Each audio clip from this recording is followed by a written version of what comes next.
The year is getting to an end, guys, and everyone is going to have a lovely time with the family, family reunion, getting together, storytelling, good food. And who says good food says good wine. And that's where we'll have a problem. 70% of the wine consumers do not know much about wine, and they will pretty sure make very bad choices as far as wine is concerned. Well, I am aware of the fact that you do not want to spoil, the good family atmosphere with bad wine, especially during these events that we have only once a year. Well, in this video, I'll be sharing with you very good tips that will make you make great wine choices. Stay tuned.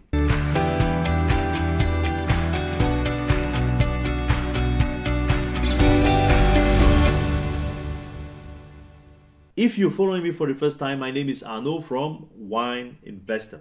On this channel, I'll be talking to you about investments and entrepreneurship in the wine industry as well as other industries in general. Before continuing this video, I will invite you to do three little things. Like and share the video, subscribe to my channel, and most importantly, activate the notification clock so as to always be in premiere on all our videos.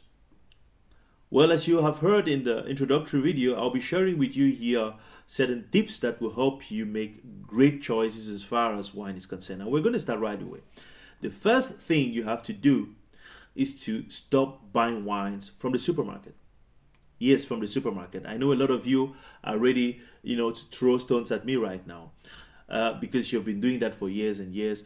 But I believe that if you're following me up to this point of the video, this means you're expecting actually certain positive changes as far as this is concerned. And if you're expecting better results than the results you've had in the last years, you should be ready to change certain of your habits. And the first thing you're going to change in that manner is to stop buying wines from the supermarket. Why? Simply because, firstly, supermarkets buy for a particular wine tens of thousands of bottles. They're going to buy 30, 40, 50 thousands of bottles in order to efficiently supply them from a central logistics center to other subsidiaries in the country or on the continent. So this means we're talking here about a bulk market. And that's where we have a pretty great problem. Because wine is not like other commodities such as phones or TVs. Apple could decide to double the amount of iPhones produced a year without that having any impact on the quality of the product. But wine is different. Wine is a product that results from the transformation of raw material, which are grapes. In this case, grapes are fruits from vines. And this means we are talking about an agricultural product. And in agriculture, it's difficult, not to say impossible, to increase substantially your yield without that having a negative impact on the quality of the product. And this leads me to the third point.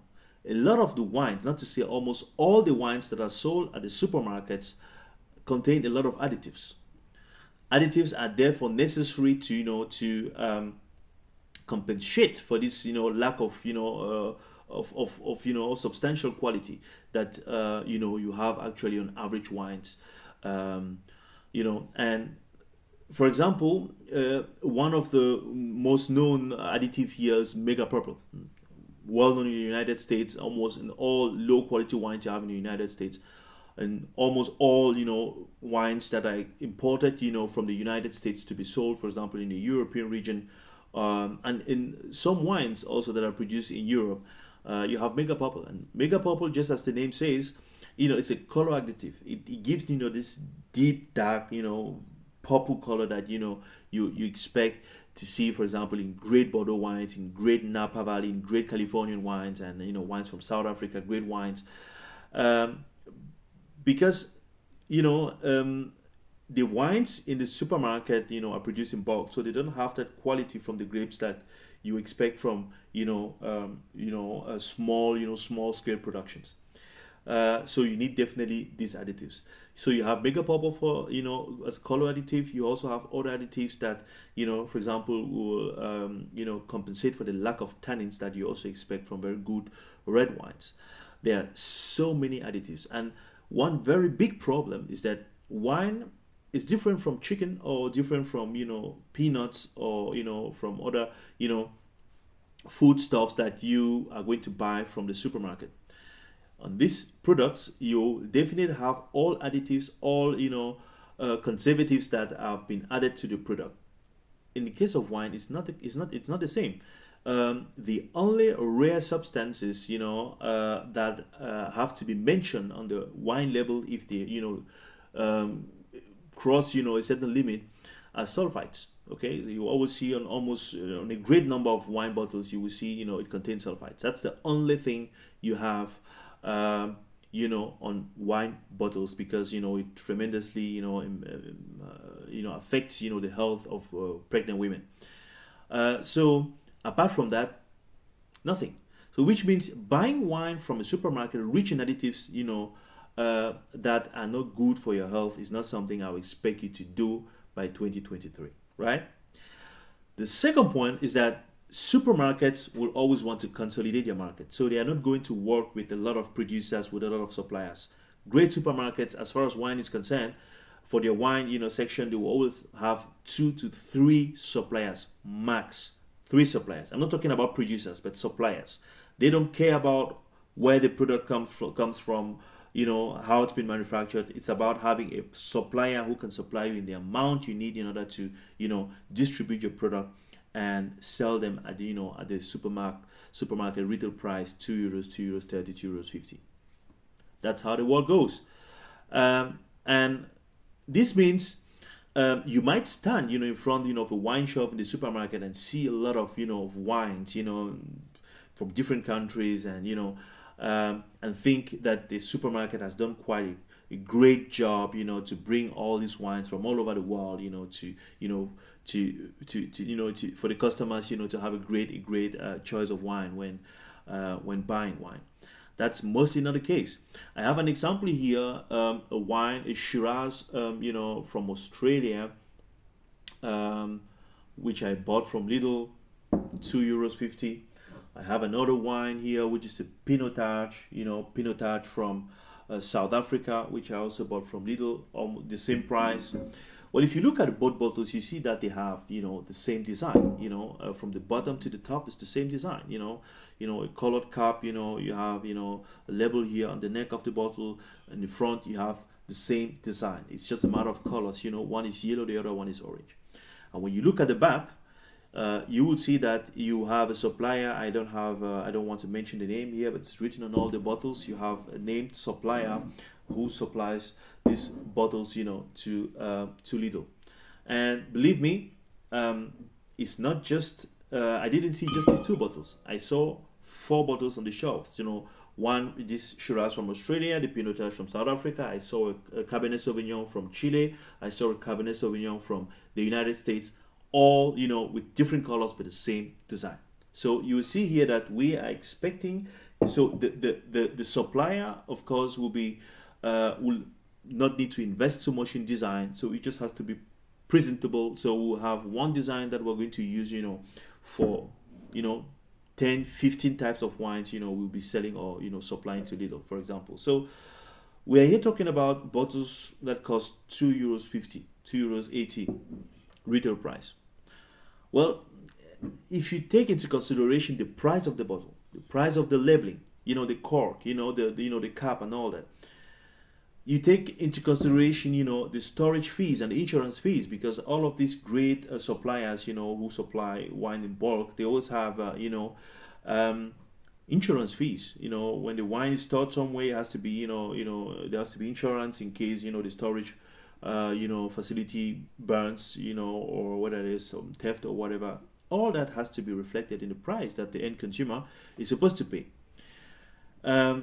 Well, what I've forgotten, we're talking about imported wines here. I mean, the wines were not imported in bottles; they were imported definitely in tanks. But still, there is, cost for the transportation from overseas, cost, for tax, that have to be paid in order to import, to get the wine, into the European region. So if you get that for €2.50, this means either the producer, the original producer of the wine, of the, what is contained, the liquid contained inside this bottle, just produced that, for granted, and was just to with the aim of sharing it, to people, or we just have a mess inside this bottle, and this mess definitely needs additives in order to to tease or flatter the palates of the people in Europe. Of course, Europe is a great wine producing region, so if you're importing cheap wine from outside, you have to know that you're dealing at least with customers who may not be experts, but are in a region where good wines are produced, so their palates are already trained to taste to for a particular taste that has to be, for example, in a red wine bottle. That's the challenge we have. And the fourth point, which is very important and it doesn't have to be neglected, is that if you look at what you have in the supermarket, you just have a homogeneous selection of wine. So there is no wine which is going to be outstanding. These are wines that are just they are sold at very low prices, so there's no effort being done. They are just simple. They are not supposed to offend any customer. So it's just there.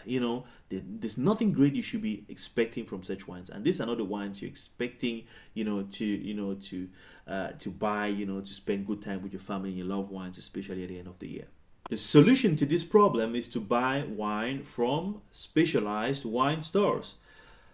We consider generally two types of wine stores, the small wine stores and the medium-sized wine stores. Of course, there are, larger wine stores, large wine stores, but we would talk about them in this video because for amateurs and beginners in wine, these wine stores have a very large, great large selection of wines, which is going to be very challenging for a starter.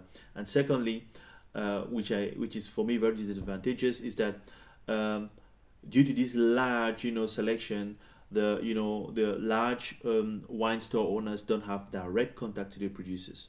This is what you're going to have in the medium-sized wine stores. The small-sized wine stores, they have a problem that there is not a large selection, especially for wine amateurs, for wine beginners. So you've understood the first reason why you should consider buying wine from a medium-sized wine store is simply because they offer you a considerably large selection of wine, which enables you to make good choices no matter your budget.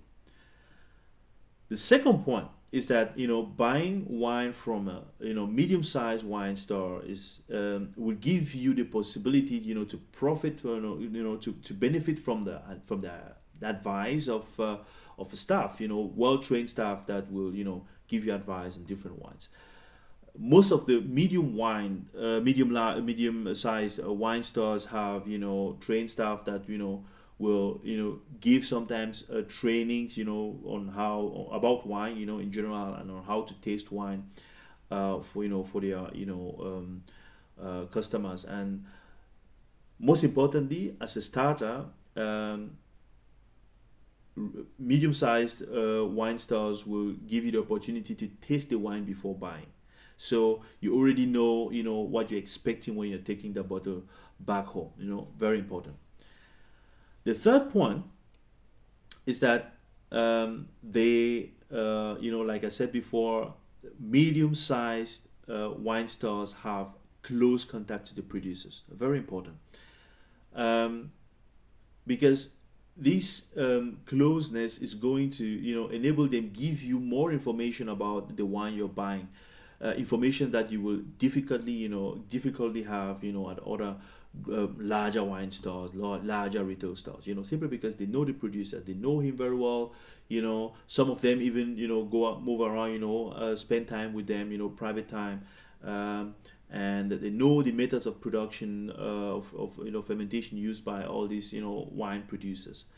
And they know exactly the amount of bottles produced every year from this producer.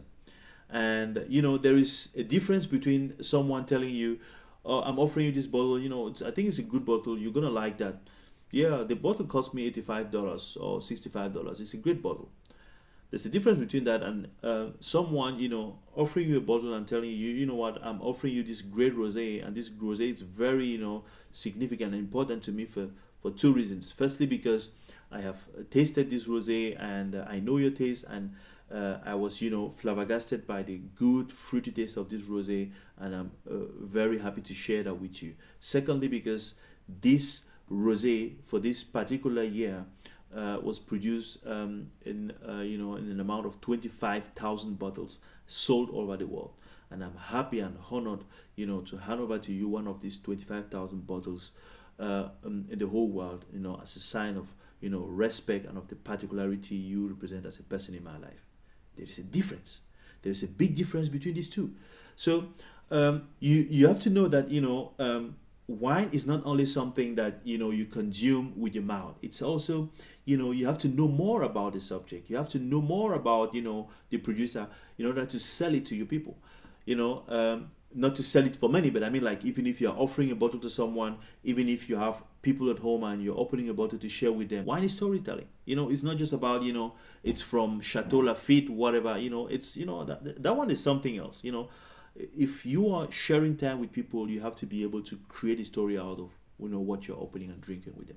Another point which is important to mention here, by the way, is that I told you that buying wine from medium-sized wine stores will give you access to information that you definitely don't have elsewhere. What you have to understand is that we are also living in a digital world today. So many wine producers will give via their internet platform access to their wine, so you can buy wine directly from their website. You can book a visit to your cellars. You can book an online tasting event with them. So, like, you're going to buy wine from their internet, from your web shop, and book an event so that when the wine is delivered at your place, you can arrange a session with him where you guys are going to be enjoying the wine virtually. He's going to be explaining you every detail about the wine. So it's still possible. This is the next phase that we're going to be seeing more and more in the next years to come. Buying wine from a medium-sized wine store can be very challenging, though, but there are certain steps that you have to follow in order to find your way through.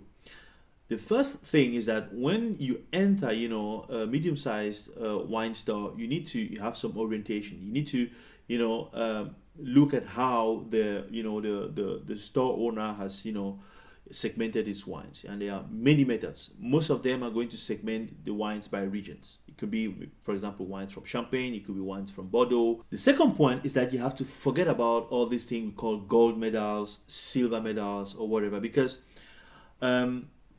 well, I'm not trying to criticize that. I believe that I'm a fan of graded wines, with medals, but most importantly with points from wine critics such as Robert Parker, Jancis Robinson, James Suckling, and so on and so forth. And what you have also to know is that the grading of wines it's a subjective, grade, because the wines are tasted, and graded. They have maybe this accreditation and everything, but you have a team of people who grade the wine, and they are going to grade the wine depending on different factors. One factor here, very important, is that the graded wine is going to depends significantly on the wine that was tasted before it and the wine that is tasted after it.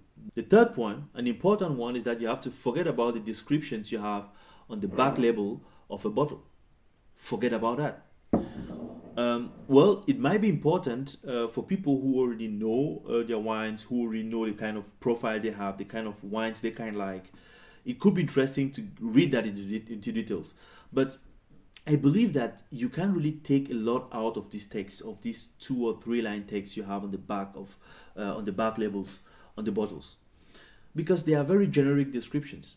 The wine, it's a full-bodied wine. It's a light-bodied wine, with notes of flowers. Of course, every wine is going to, pass to this kind of description. Every wine has fruity notes. No matter how you smell it, every wine has fruity notes.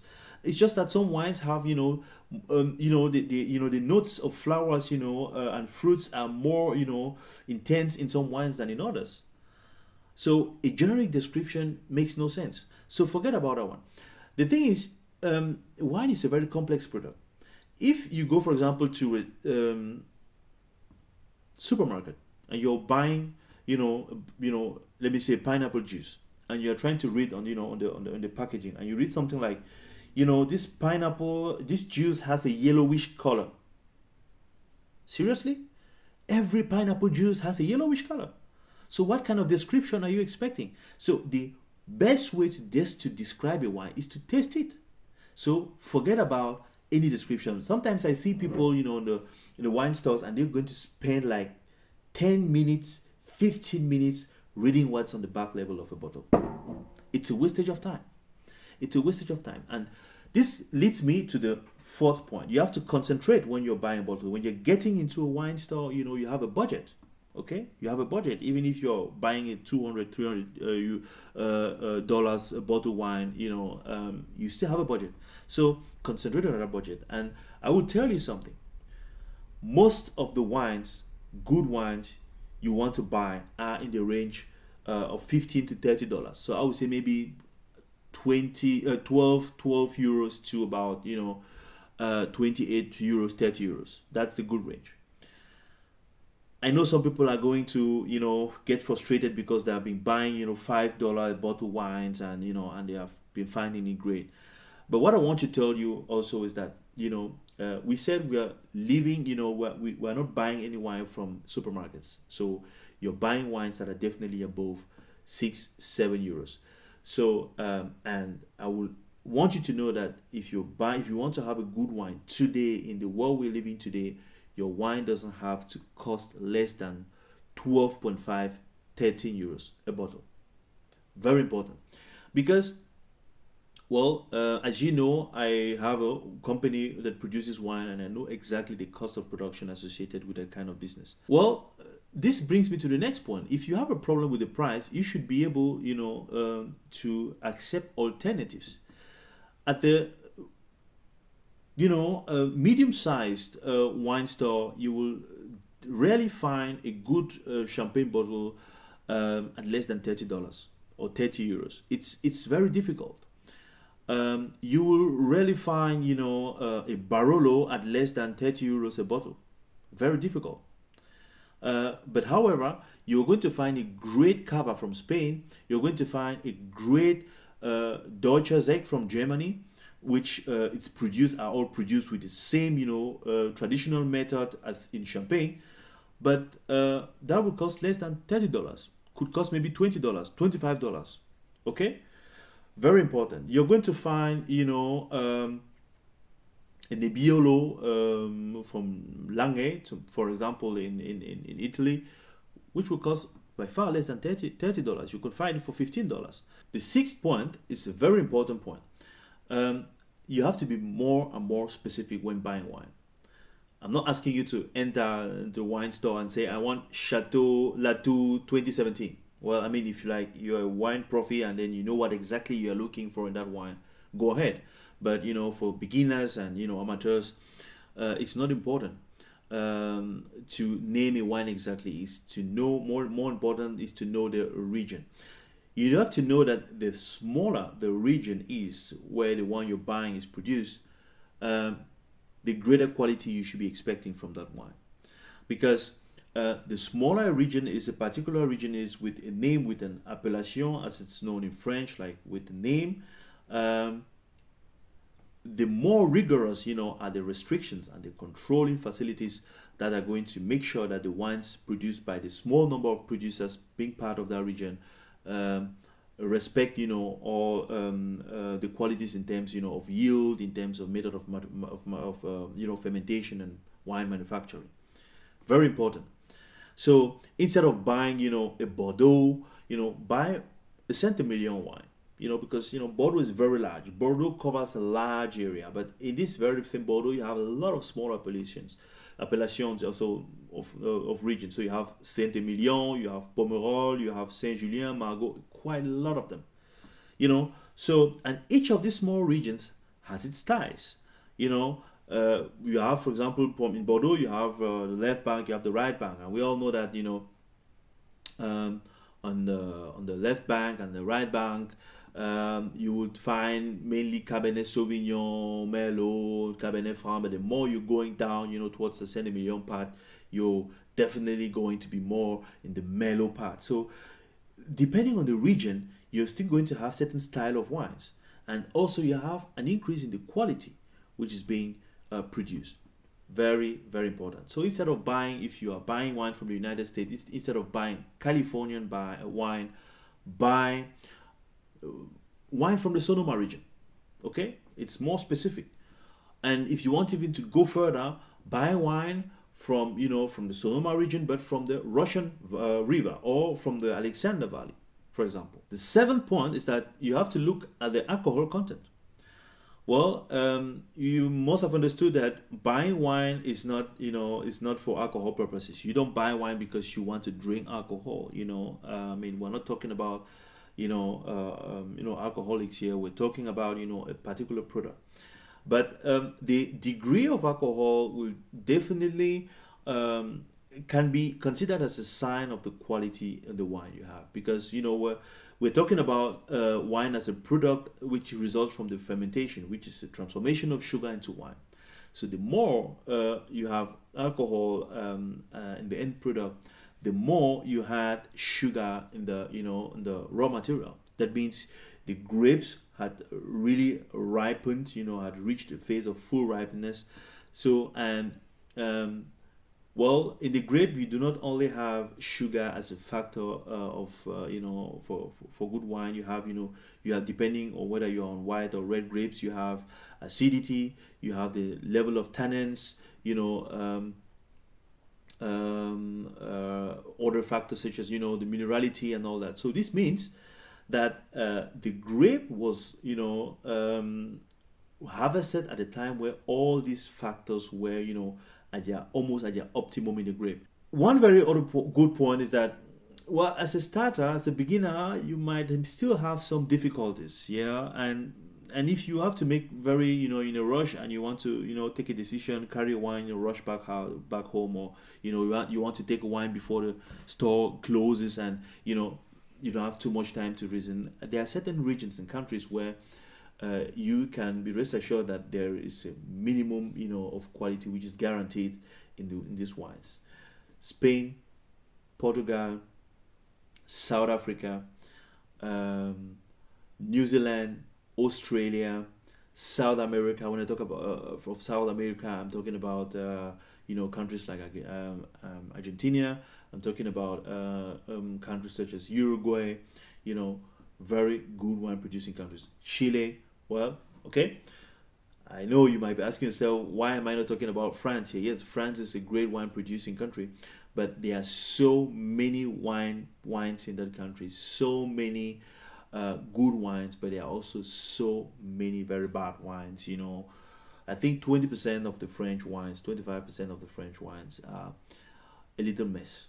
Okay, but once you go above the 25%, you have very, very good wines.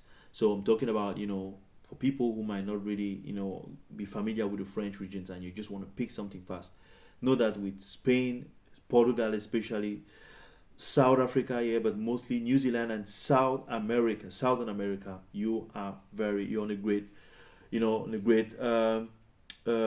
a great choice. Well, I hope that this video has given you more information about wine, about how to choose wine, and where you have to go to in order to have a good wine bottle. And I hope that you can rush now to the next wine stores and get the best bottles for the end of the year parties. So I give you rendezvous on my next videos. Like and comment, don't forget. Till then, ciao.